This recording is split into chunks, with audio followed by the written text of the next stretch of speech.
Hi, welcome to Middle Ground Book Fest. I am your host for this lovely panel. I am Lorien Lawrence. I'm a Connecticut English teacher and the author of the Fright Watch series. Today, we're going to talk about mythology and folklore, and I'm so excited to be joined by this wonderful group of panelists. So to start, I would love if you all can just introduce yourselves and tell us a little bit about your most recent book or the book you're most excited about.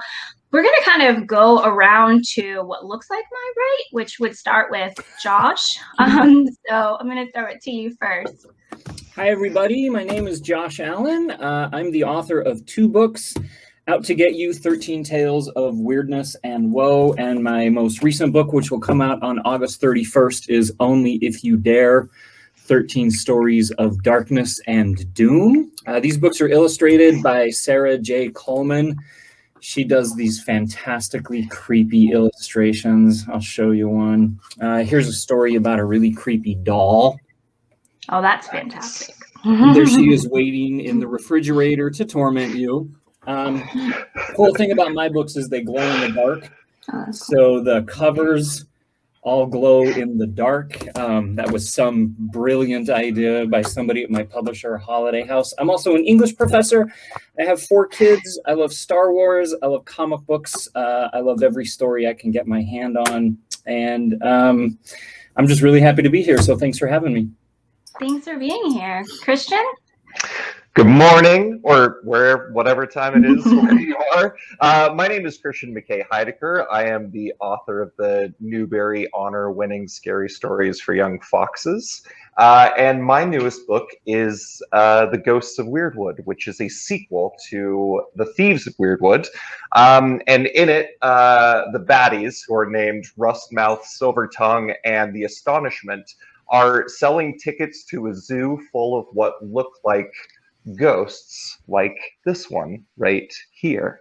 These ghosts resemble the dead of loved ones in the city of Kingsport, and the question is whether they really are or if there's something else entirely. In the first book, the thieves, Wally and Arthur, learned how their city's folklore brought other worlds to life. But in this one, they are learning how to create their own folklore as a sort of spell. That sounds amazing. I can't wait to get that one for my classroom. Chantel, what about you? Hi, everyone. My name is Chantel Acevedo, and I'm the author of the Muse Squad duology. The newest book is just out. It's Muse Squad, The Mystery of the 10th. And it tells the story of a girl named Callie Martina Silva, who discovers that she is one of the 9 muses of Greek myth when she accidentally turns her best friend into a pop star. And that's what happens in the first book. And in the second book, Callie leaves Miami, which is where that book is set and where I live. And she goes to New York City to stay with her dad and stepmom. And the muses have a new challenge, which is suddenly there's an indication that there's a 10th muse, and they need to find who that person could be. So that is a really fun adventure that the muses go on. So that's Muse Squad. That sounds amazing. Adrianna? Hi, everyone. I'm Adrianna Cuevas. I am the author of The Total Eclipse of Nestor Lopez. It's a Pura Belpre honor book about a boy who can talk to animals, who has to decide if he's going to reveal his secret when he has to battle a Tule Vieja. I guess random fact about me is that I'm a fencer, so I like to stab people for fun in my spare time, and get stabbed in return. Suddenly glad that this panel is not live. Yes, that is a good thing about virtual. Jay, what about you? All right, hey guys. My name is J.W. Ocker. I write spooky books, nonfiction and novels.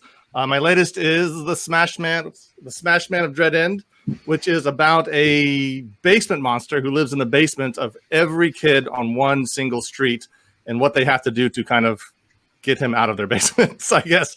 And it comes out mid-August, depending on when you're watching this. It's so scary. I read that. It's so scary. Definitely had me staying up. I love that that's our goal, is to scare people, to scare children. Life goals. Well, to start us off, I'm just going to really, really super briefly define mythology and folklore and kind of the difference between the two. A lot of when I was growing up, and I don't know if you guys felt like this too, I was obsessed with mythology, like Norse mythology and Greek and Roman mythology. We always did big units on it at school.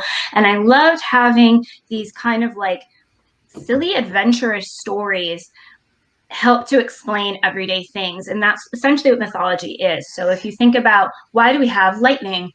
Well, oh, there's this guy up in the clouds named Zeus who, when he gets really upset or really excited, he'll just like throw lightning bolts.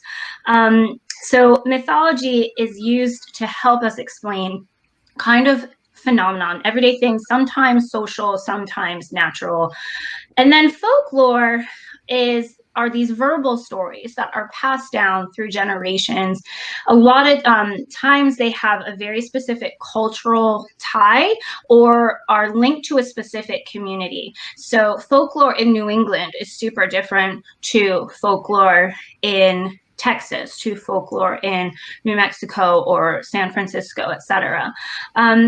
But it is something that is incredibly timeless. So what is it about folklore? And anybody can jump into this question.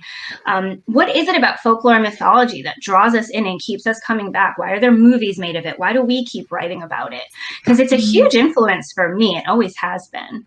Anyone want to jump in first? I wouldn't mind. Christian, thank you.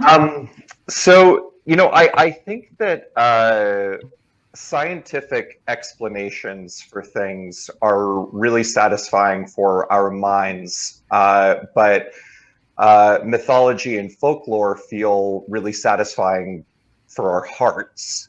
And I think so long as you don't confuse the two, they can be really healthy for our society. But I think one of the best things about mythology and folklore is that we don't know why they're so satisfying. Even if we can scientifically understand that there isn't a guy named Zeus living in the clouds and hurling down thunderbolts, or there isn't a monster living in our basements, that they still stir something inside of us, that they still awaken this need to be better people. I think that our brains will digest overly simple things. Like if it has a lesson buried in it, then we either absorb it or spit it out like an after-school special or a parable or whatever. But myths and folklore just remain fascinating for decades or even thousands of years because we don't know why it works the way it does in our hearts. That's my sense anyway. And picking up on that, when I was a kid, I was obsessed with folk tales about things like Bigfoot and the Loch Ness Monster, the abominable snowman, like cryptozoology. Still obsessed. Still obsessed with those kinds of things. And what I love so much about that as a kid and even as an adult is the idea that the world is full of things that are still mysterious and wondrous and that we haven't yet wrapped our heads around. Right, that there are still these wondrous, remarkable, almost magical mysteries that could one day be discovered. I'd go camping as a kid and I would look for Bigfoot as we were hiking, hoping that maybe there was this magical, wondrous thing out there that not even the grown-ups had discovered yet, right? That not even adults had been able to wrap their heads around. And I think there's something, as Christian says, in our hearts that yearns to believe in the mysterious and the wondrous, and folklore and mythology give us that. It fulfills that need that we have to believe in something wondrous, something mysterious that we can't fully understand. I think we crave that. I would agree with Josh on that, and I think I would take it a little bit further. I don't know if this is true for Chantel, but for me, folklore provides a connection to other people that share my culture. We have a shared folklore that we all understand and we all know. And so when I meet another Cuban American, we have that same starting point of some of the things that we believe, some of the stories that we heard growing up. And so even though it's my first time meeting you, we can joke about El Cucuy and, our parents scaring us with the threat of that. And so I think for me, my connection with folklore is the shared experience that it provides for me with other people in my culture. Yeah, absolutely. I would agree. And El Cucuy. My family, we always call it El Cuco. And he was the boogeyman, right? It's a version of the boogeyman, but it was terrifying. And so whenever I see someone talking about a cucuy or a cuckoo, I'm like, oh, that's scary. Like, and I also feel like I understand your family life in 3 dimensions, you know, because it's so familiar in that way. So that's something lovely about folklore, shared stories. Yeah, I would totally agree with that. It's especially today, right, where we're all kind of inundated with 1,000 stories from every single media, right? So my kid will run into my room and say, hey, have you read this book? Do you know this story? Have you seen this movie? And the answer invariably is no, I haven't gotten to that on my Netflix queue yet. But having these fundamental stories, these foundational stories that we all kind of know, we all can kind of reference, we all can kind of, you know, play with and draw metaphors out, is another kind of bucket of language that we all kind of have to connect with people. So I think that shared element is super important. I totally agree with Chantel and Adrianna. Those were answers that I was trying to think of how I would answer this question, and I wasn't sure. So thank you, because all of your answers were way better than anything I was trying to come up with. So now for this portion, for the next couple of questions, I'm going to just kind of call out 2 authors at a time, just to have a little more variety in the questions. But if there's any question that you're dying to answer, or conversely, if there's a question you are like, no, thank you, just say it, and I'll be like, okay, someone else can take the lead on that one. So this first question is for Christian and Chantel. Did you have a favorite myth or a bit of folklore when you were a kid? Chantel, you were just kind of mentioning one that I would love to know a little bit more about. And if you did any of those components make it into your books? Oh, yeah. Well, I mean, I think the myth of el cuco or el cucuy is pretty simple. It's the boogeyman. So I think that actually is kind of universal. I think lots of cultures have that version of that guy. And in fact, Jay's book is a little bit that guy in everyone's basement, you know. And so there's that one. But when I was a kid growing up, I, like you, Lorien, loved reading, you know, collections of myths, right? I had these like just worn copies, and I was super into the Edith Hamilton Greek myths as well, you know, as a kid. And I especially loved anything having to do with the underworld. So Hades and Persephone, Orpheus and Eurydice, the river Styx, the ferryman, right? Like all of that underworld stuff really, really made me so happy. And I think it's because as a kid, it wasn't so much that like I was like a dark, you know, kid and interested in like, you know, death in the underworld. It was more like I was interested in portal stories.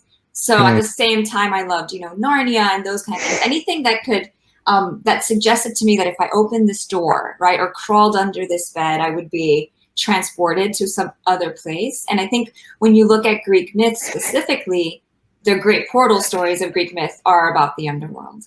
And that definitely made it into Muse Squad because it's a portal story as well. And so the Muses headquarter at different museums, hence Muse Museums. And the way they get there, because they live all over the world, right? They're a very diverse group, is that they get there through different portals, right? So my main character, Callie, she slips under her bed at home.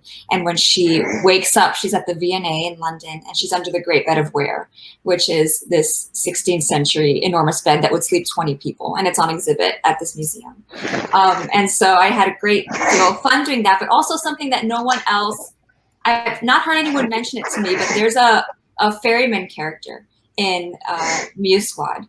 There's a sort of a river Styx, and it's my little sort of Easter egg.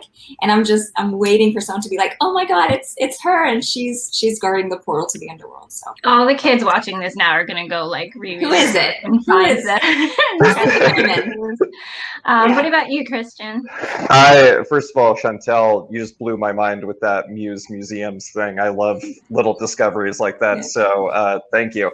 Yeah, speaking of the underworld, I've always been a big fan of giant alligators dwelling in the sewers. Mine's more folklore. So, you know, this idea that people would buy pet baby alligators because they're cute and interesting, and then they grow very quickly and become a nuisance, and so they just flush them, and then those babies grow to like titanic proportions beneath the city, you know, like making every storm drain as dangerous as a Louisiana swamp. And I think that those were like meant to scare kids away from playing in sewers, possibly. But it always just like made me more intrigued, and I kind of always loved it because I hate it when people mistreat their pets, and so this feels like just desserts on, you know, a grand scale. Like you mistreat your pet and it's going to eat your kid. And I did actually include that in the Weirdwood series because basically all of the folklore in Kingsport comes to life in its mirror city. And so when kids stumble into that mirror city, they have to face every single nightmarish thing that people came up with back in their hometown. Oh, wow. That sounds terrifying. I remember watching that 80s movie called Alligator. Have any of you ever seen it? I think it's called Alligator, about that thing. And my brother and I watched it way too young, and then he's still afraid of alligators. This question is for, yeah, this question is for Jay and Josh. How much research do you have to do? So, like what Christian and Chantel were kind of talking about were like things that they were personally interested in. But do you have to actually dig in and research things? And Jay, I know you also write nonfiction, so I know you are always researching for that. But when you're really doing like the Smash Man, right? Like what kinds of things did you have to research? Yeah, I almost use my nonfiction as an excuse not to research. So, like as you said, in nonfiction, every single sentence has like 8,000 sources, and it's fun. It's fun to research, but that's what it is. So I try to treat my novels as exercises of pure imagination, which might be kind of lazy, but that's kind of how I think of them. Where I strip mine a lot of my own memories and life experiences, and I see what I can come up with. I almost like treat myself as my own internet and see what do I have I can build out.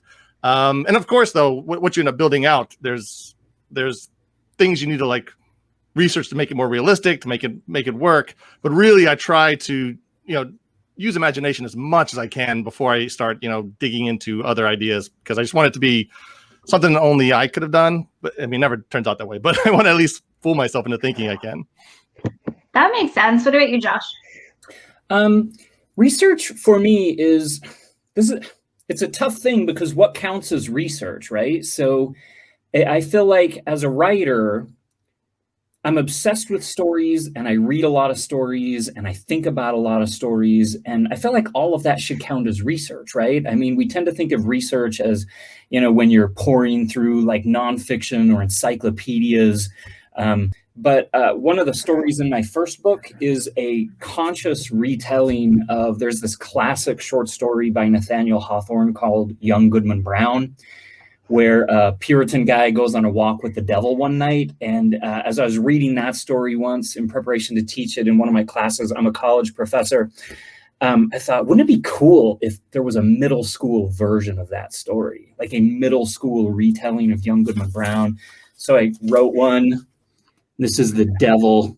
This middle schooler meets the devil on his walk to school one morning. And it started as a conscious retelling of Young Goodman Brown. But I think if you were to read my story in Young Goodman Brown without me saying that, I don't think you would see the connections between them. Of course, you start telling your own story and it spirals off in its own direction. And so I feel like a lot of the research I do is I start with an image that I was inspired by from an H.P. Lovecraft story or Edgar Allan Poe. And then I sort of spiral off in my own direction. So if that kind of conscious reading to be inspired by other writers' stories, if that counts as research, then I guess I do a ton of research. But if we think of research more conservatively, then maybe in my creepy short stories, I don't do as much of it as maybe other writers do. I say that counts. I mean, anytime you dig into something and then, like add your own layers to it, I would say that counts. What about superstitions? Now, I kind of want to talk about superstitions, because everything I've ever read about mythology and folklore as genres, it mentions superstitions. I grew up in a really superstitious household. My husband did not. So when he sees us do like all of these kinds of things, like holding your breath, driving past the cemetery and things like that, he always wants to know the why. So like, why are you doing that? What do you think that's going to accomplish? And a lot of times when I read like middle grade stories that have folklore or superstitions, folklore or myths, I see a lot of superstitions kind of woven in. Adrianna, I thought I noticed some in your book, but I could have been putting my own self in there because I just love Nestor so much and I want to be in that world with him.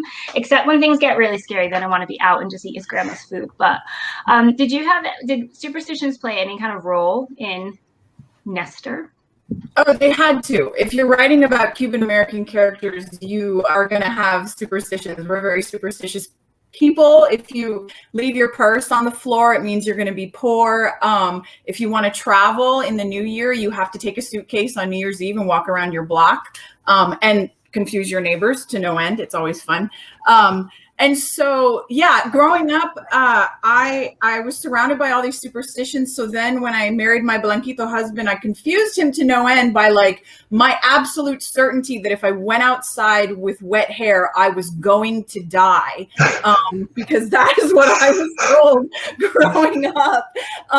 And so, yeah, I think that's, though, what I love about reading books that do incorporate superstitions from various cultures, because one, I love to see what are the same things that we all end up being afraid of for some reason, like what similarities do we have, but then also what the various things that particular cultures are superstitious about, what can it show you about those people and their history and whatnot, because I think a lot of that applies to Cuban culture.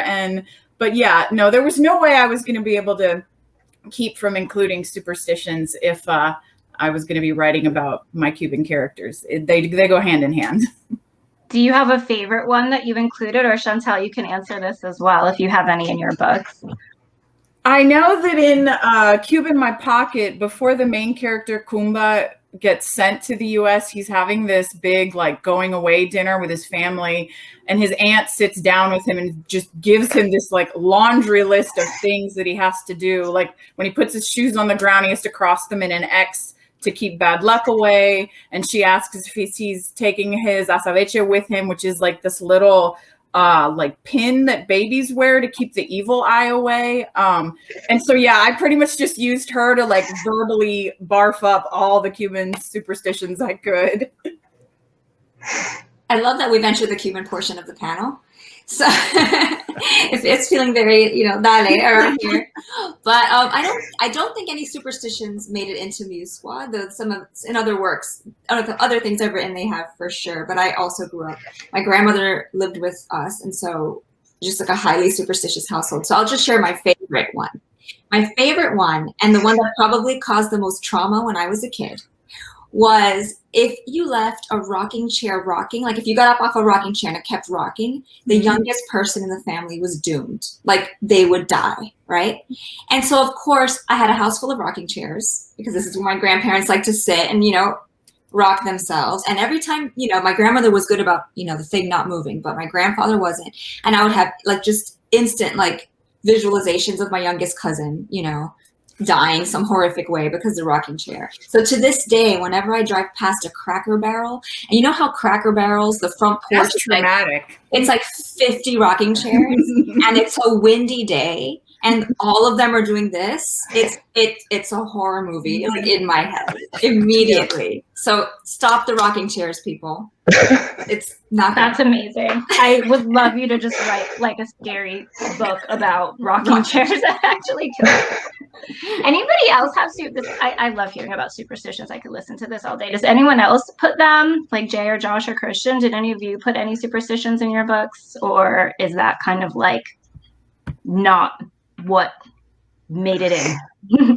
I can tell you about my personal life, which is that I'm not superstitious whatsoever at all, but I don't walk under ladders, and I try to avoid black cats crossing my path. And every time I talk about the scary stories for Young Fox's TV show possibly selling, I always knock on wood, just in case. So I'm not superstitious, but I sure act like I am. I love that little like caveat. Like, I'm not superstitious, but I'm always gonna knock on wood. Always. Yeah, but like also, I don't want to mess with anything. Yeah, I'm also not superstitious, but I can't even tell you the number of times I've altered my stride so I don't step on a sidewalk crack. Oh, wow. Right? Not I'm 47 superstitious, years though. I'm old. going to No, make you guys t-shirts. Because you I'm love your 47 dog. years old. 47 years old. I'll be walking down the street, notice I'm about to step on a sidewalk crack, and I suddenly like jump over it because I don't want to hurt my mother, right? Yeah.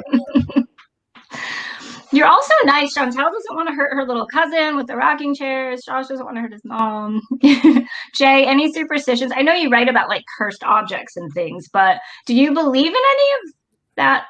Does that any of that actually like make it into your personal belief system? I don't, but definitely for that cursed objects project, I had to really ask myself that question directly because I was visiting cursed objects in private collections and public collections. I bought one, brought it into my house during the project. So there was like in that year-long project, there was probably a 10-minute stretch where I had to sit down and be like, okay, what do I actually believe? And does it matter if I believe it or not? What if it's true anyway? So I had to figure that out. But it turns out I wasn't too superstitious. I still have it. It's like a brass bulldog sitting on my We don't want to see my it. shelf We back don't, here. no, we don't need that. You keep it over there He's on lovely. your shelf. He's lovely. He's lovely. Just a little bit cursed. Just a touch of curse. May I just say something really quickly that dawned on me? This is not my story. I think this definitely belongs to Chantel, just because of all the pieces she just threw out there. But what if you were to not like your youngest cousin? And what if you were to live in a world where superstitions, did have quite the effect? And what if your family were to have a family dinner at Cracker Barrel? I'm just throwing out, bits and pieces of what my brain's doing with those details, but I'll stop. Chantel's like, no. Adrianna's like, twisted. No. Adrianna will do it. Okay. Write it for us. All the kids watching this are probably the teacher. Sorry, teacher. They're probably horrified where this conversation's gone, and the kids are probably like, "Yay!" Speaking of kids, my next question is actually about kids. So, as I said in my intro, kids are usually really into myths and folklore. I know I teach 7th grade English, and I'm going to start my year, Josh, with your story now. I'd love to terrorize students at the beginning of the school year, set the tone right for the year. But they are obsessed with urban legends, myths, folklore, like all of it. They would just, if I were allowed to teach that all year instead of my curriculum, they would actually all really listen to me and do the work. And it's so heartwarming to see that that's still a thing, that it still has the same effect, that still energy that it had when I was a kid and got really into it. What I had this year, I had a lot of little creative writers who were really into penning their own stories. And I don't know if it was just this group or if it had something to do with COVID and being so isolated for a long time, but they really wanted to get their voices heard. What advice do you have for kid viewers who want to create their own stories, kind of like how Christian just like was, spitballing, oh, and then this could happen, and then this could happen, and then this could happen. What advice would you have for them? Like, where should they start? Should it be setting character? Should it be take a myth that's already out there and put your own spin on it? And I can open the floor to anybody for this question. I think I'm going to do the teacher thing and call on you. Yeah. I'll dive in. So I guess my advice would be, I believe, maybe this is a little hippy-dippy, but I believe that the world is filled with enough wonder and mystery and magic to fill our hearts. I really do. I think we live, we don't have to go looking for Bigfoot to fill our cravings for wonder. I think there's enough wonder in our ordinary everyday lives. And so I think the best place to start, if you want to tell your stories, is your own ordinary everyday lives. Ordinary everyday things, I think, can be in the hands of a storyteller, in the hands of a writer, turned into things that are wondrous and remarkable. So I'm really interested as a writer in taking things that aren't particularly creepy or wondrous and making them creepy and wondrous. I have stories about like the haunted paper towel dispenser in the boys' bathroom. My next book has a story about a snowman that refuses to melt. all of the snowmen in the neighborhood start melting except for one snowman that's stubborn and refuses to do so. Well, it doesn't take a genius to figure out where I came up with these story ideas, right? Snowmen, paper towel dispensers, microwaves, spooky bowls of oatmeal, street signs. I think in the hands of a storyteller, these ordinary, everyday things that fill up your life, things in your classroom, things in your desk, things in your locker, can be turned into things of wonder and magic and mystery. And I think a lot of writers, that's what we do. We take the ordinary and we try to make it magical or extraordinary in some way. And I like what you're saying with that, Josh, because it's what I always, when I was teaching students, we get students so concerned with what the right answer is. There's a right answer to something in math. There's a right answer to something in science. With your writing, there's no wrong answer to why this microwave is now a magical being. You know, you can do whatever you want with it.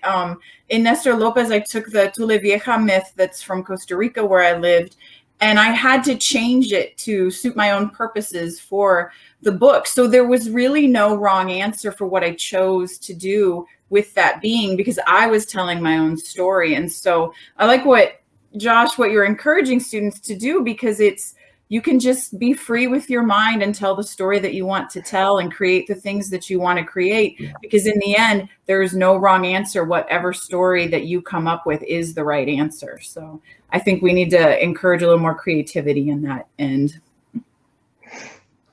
I was honestly going to say that I think our young viewers could probably teach me way more about folklore and mythology and creating strange things than I could ever teach them. I think, you know, part of the process of becoming an adult is wringing out some of that imagination so that you can grow roots into reality and take care of things. And I'm always pretty bowled over by what kids in my school visits come up with. So yeah, if any of you want to email me your great story ideas, I want to hear them. I would just say, I was just going to echo what everyone else has said. You know, I'm currently helping this writer get her memoir written, and she's 76 years old. And so we meet once a week, and she was saying, well, I don't know what to do next. And I said, well, where's the fun? Like, chase the fun, especially when you're stuck. Write the most fun thing, right, that you can imagine, or write the thing that brings you the most joy. And I think that's what everyone is saying, right? There are no rules, right? That you could write any kind of story you want. You can build any kind of sandbox and put any kind of sculpture in it, right? And so chase the fun would be my advice as well, whether you're 76 or in, you know, the 7th grade. Yeah, and I always get my kids. So I haven't been a teacher before, but I have 3 kids, and even as a writing exercise, I tell them you don't have to write for the writing exercise, right? You can just go draw, just go doodle for a while, see what you come up with, and then go in that direction. So the writing is like a process, and then there's an end state to it. But getting to the story can use any avenue you want to take. It can just be thought exercises, it can be drawing, it can be doing whatever you want, just walking around looking at things. That's highly valuable exercise as well. That's how you get to, you know, microwaves and paper towel holders. So yeah, just find a path to it, a path you want to do, and just do that. All of that's such great advice. I love the idea of like finding the fun and like freeing yourself up. And I used to always play this like what if game. I hear a lot of writers do that, you know, like you'll just look at something and be like, well, what if there was a creature in there? Or what if this happened? Or what if this happened? So just kind of being curious, I think, is the key. Adrianna, this is off script, but this conversation is making me think of that conversation you had with your son via text about the school nurse. And I was wondering if you wouldn't be too embarrassed to share it, because I feel like it needs to be documented on YouTube because it's amazing. And I feel like that's exactly what it kind of evokes everything that we're talking about. Well, and I think it proves the point of what we were saying about the easiest way to stop yourself from writing is to start to edit yourself and say, my gosh, no one's going to believe that a paper towel dispenser can be haunted like this. You stop before you even start. Well, I am blessed that I have a 13-year-old son at home, and he and I basically have no filter, like none. My poor husband, honestly. And so we text each other, and we have a tendency to text while he's at school. So sorry about that as well. And he texted me one day that he had a headache, and I texted him back, don't bother going to the nurse because you're going to have to be bleeding profusely to get any kind of care at the school nurse. And so he texted me back, yeah, if I was decapitated, she would give me an ice pack. And I said, yeah, if you were like all of a sudden missing an organ, she would give you a peppermint.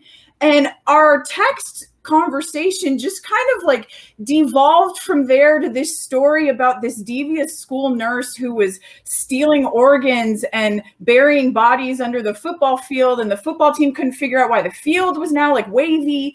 And it was completely ludicrous and bonkers, but we never like, and this might have been a bad thing, but we never stopped ourselves. We just kind of kept going with that story. And I think that that's one of the best things that you can develop as an author, particularly when you're, writing your first draft, is to not edit yourself, just to let all those foolish, silly ideas that seem totally crazy go. Because, in the beginning, it seemed like a kid that can talk to animals and the animals are all sarcastic and pooping on bullies.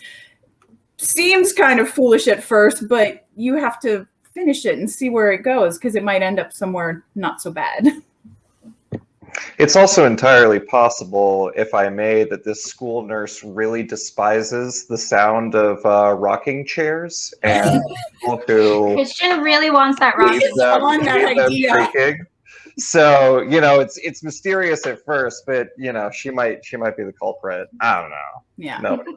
I personally would love all those stories in the world. I want Adrianna to write that, Chantel or Christian to write the rocking chair one. Somebody. I'm the youngest person in my family, so the whole rocking chair superstition is like incredibly traumatizing. Would be really high. The stakes would be, there's your stakes in the book. There you go. I think we have time for one or two more questions. I feel like we kind of touched on this, but I'll ask it in case there's any final thoughts on it. What can myths and folklore teach us about ourselves? Because they're passed down for a reason, and a lot of times they're used to teach lessons, like don't be mean to animals, or don't you make sure you listen to your mother, like things like that. But what can they help us learn about ourselves? And I know this is kind of a big question, so you can think small if it's too broad. Does that make sense? Think small. Well, I can jump on this one for a bit. What I like about them and what I think they teach us really is commonalities. We talked about that earlier with sharing, but not just among, horizontally, but also in the past, right? So the Brothers Grimm, right? So they were born in the 18th century, or writing in the early 19th century, and their stories are still relevant today, right? 200 years later, and they were writing about stories. Those stories were way preceded them. So over the course of centuries, these stories are relevant to every single generation. And we get this idea sometimes in our head that, anybody born before us was primitive, right? That they'd never been on the internet, never seen a phone, never been in a plane, all those things. And you just think of them as quaint and in this world that's completely alien to the world you're in. And the reality is they're all the same. Like, we're all the same going back. We're just all in different contexts. And those myths and folktales that get passed down are proof of that, right? We're still scared in the woods.